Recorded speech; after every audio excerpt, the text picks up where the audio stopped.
Dans un village luxuriant du sud du Nigeria, vivaient deux familles au destin opposé.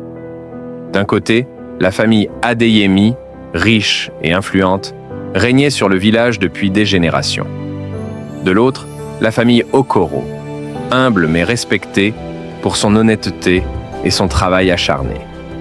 Ces deux familles n'avaient que peu de raisons de se croiser, sauf par un coup du destin. Yemi, 29 ans, fils aîné de la famille Adeyemi, était un homme respecté.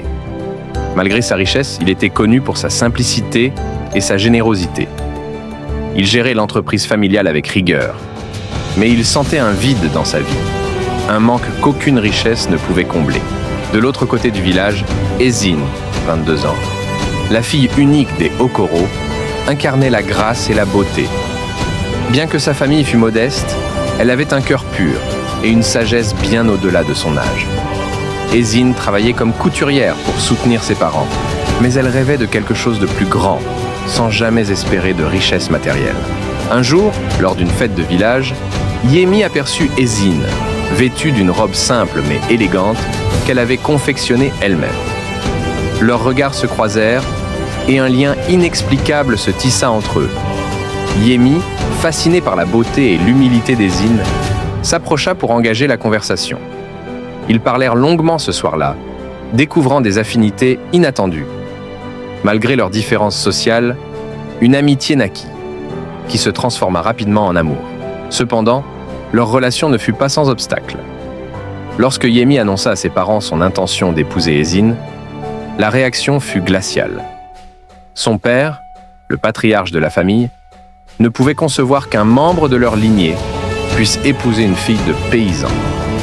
Les Adeyemi avaient toujours entretenu des alliances stratégiques pour maintenir leur statut, et cette union allait à l'encontre de toutes leurs traditions. De l'autre côté, les Okoro étaient également réticents. Ils craignaient que leur fille ne soit maltraitée ou humiliée dans une famille aussi puissante. Ils savaient que les Adeyemi pouvaient les écraser s'ils le voulaient. Malgré leur amour, Yemi et Ezine se retrouvèrent au cœur d'un conflit familial intense. Pendant ce temps, Ezine, bien que profondément amoureuse de Yemi, prit une décision courageuse. Elle se rendit chez les Adeyemi pour parler avec la mère de Yemi. Elle expliqua avec humilité et sincérité qu'elle ne cherchait pas à profiter de leur richesse, mais qu'elle aimait Yemi pour l'homme qu'il était. Elle leur promit de toujours honorer et respecter leur famille. Touchée par les mots d'Ezine, la mère de Yemi commença à voir la situation sous un autre angle. Elle comprit que l'amour véritable ne connaît pas de barrières. Elle persuada finalement son mari de donner sa bénédiction au couple. Finalement, après des semaines de tension, les familles se réunirent pour discuter. Les Adeyemi, voyant la détermination et l'amour de leur fils, acceptèrent finalement l'union. Les Okoro, quant à eux, furent soulagés de voir que leur fille serait bien accueillie.